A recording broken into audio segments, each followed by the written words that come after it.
Doctor ortho, अब दर्द भी घुटने टेकेगा। तमिलनाडु के मुख्यमंत्री और डीएम के प्रमुख एम.के. स्टालिन ने यूनिवर्सिटी ग्रांट्स कमीशन के 2026 के भेदभाव विरोधी नियमों का खुलकर समर्थन करते हुए देश की राजनीति में नई बहस छेड़ दी है। पूरे देश में इन नियमों के खिलाफ जारी विरोध प्रदर्शनों के बीच स्टालिन का समर्थन उत्तर भारत से लेकर दक्षिण भारत तक राजनीतिक सरगर्मियों को तेज करने वाला माना जा रहा है। स्टालिन ने इन नियमों को देर से उठाया गया लेकिन स्वागत योग्य कदम बताया। हालांकि उन्होंने इनके लागू होने की प्रक्रिया और स्वतंत्रता को लेकर कुछ गंभीर चिंताएं भी जाहिर की हैं। एक्स पर पोस्ट किए गए एक लंबे बयान में एम.के. स्टालिन ने कहा कि भारतीय उच्च शिक्षा प्रणाली लंबे समय से गहरे सामाजिक भेदभाव और संस्थागत उदासीनता से ग्रस्त रही है।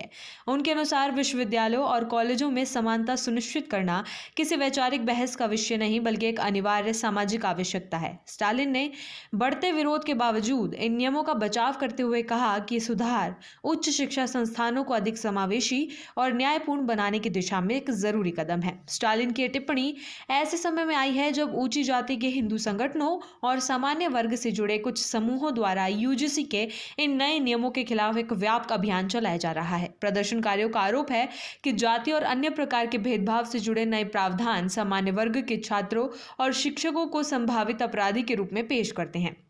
उनका यह भी कहना है कि नियमों के दायरे में आने वाले प्रावधान अकेडमिक स्वतंत्रता को प्रभावित कर सकते हैं और संस्थानों में डर का माहौल बना सकते हैं।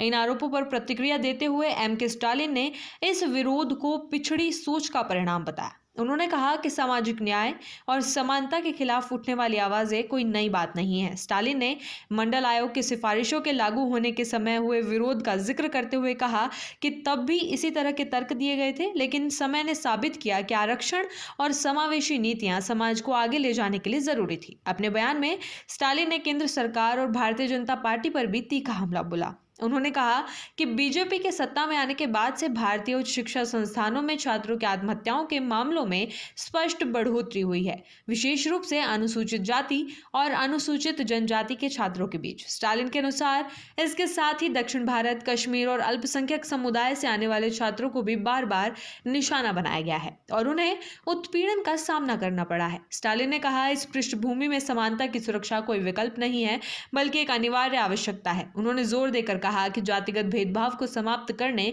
और इस ढांचे में अन्य पिछड़ा वर्ग को शामिल करने का घोषित लक्ष्य पूरी तरह समर्थन के योग्य है। उनके अनुसार मौजूदा #UGC रोल बैक आंदोलन भी उसी तरह की सोच से प्रेरित है, जो सामाजिक न्याय के हर प्रयास का विरोध करती आई है।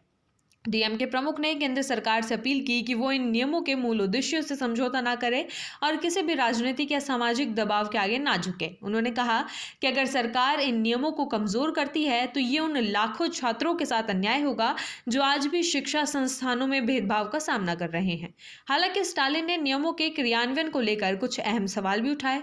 उन्होंने खासतौर पर विश्वविद्यालयों में बनने वाले इक्विटी कमेटियों की स्वतंत्रता पर चिंता जताई। स्टालिन ने कहा कि रोहित वेमुला जैसे मामलों ने ये दिखाया है कि जब खुद विश्वविद्यालयों के शीर्ष पदाधिकारियों पर आरोप लगते हैं तो उनके नेतृत्व में बनी कमेटियां कितने निष्पक्ष और स्वतंत्र रह सकती हैं। उन्होंने यह भी आरोप लगाया कि देश के कई उच्च शिक्षा संस्थानों का नेतृत्व ऐसे लोगों के हाथों में है जिनकी वैचारिक निष्ठा आरएसएस से जुड़ी हुई है। ऐसे में यह आशंका स्वाभाविक है कि भेदभाव से जुड़े मामलों की जांच निष्पक्ष तरीके से होगी या नहीं। स्टालिन के इस बयान को केंद्र सरकार और बीजेपी के लिए सीधी चुनौती के रूप में देखा जा रहा है। राजनीतिक विश्लेषकों का मानना है कि यूजीसी के भेदभाव विरोधी नियम अब सिर्फ शिक्षा नीति का मुद्दा नहीं रह गए हैं बल्कि सामाजिक न्याय, संघवाद और केंद्र राज्य संबंधों से जुड़ी एक बड़ी राजनीतिक बहस का रूप ले चुके हैं। डॉक्टर ऑर्थो, अब दर्द भी घुटने टेकेगा।